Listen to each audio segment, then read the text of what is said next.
टोपीवाला आणि माकडे.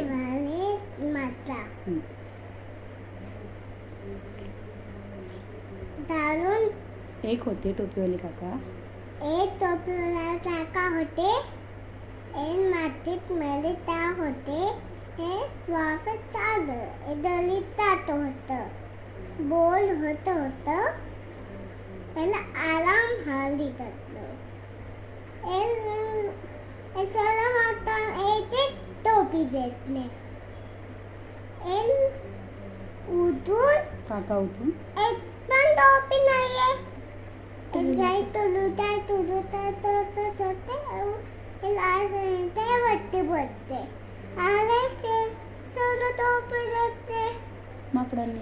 म्हटल्याने काय तुलू दलून मारते.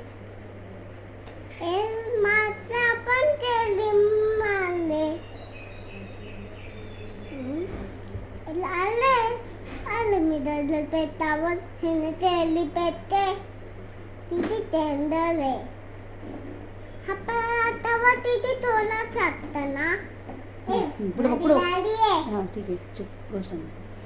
सेम करतात माकडं. मग काय करायचं? मात्र सेम करते. टाका काय करू आयडिया येते. बसल्या टमेटा जमिनीवर टाकली. सर्व माता हळदीत लागते. काकांनी उठून बॅग मध्ये गेलं आणि घरी गेले. बॅग घालून गेलं. अशा प्रकारे शक्तीपेक्षा युक्ती श्रेष्ठ असते. थँक्यू. Bye bye.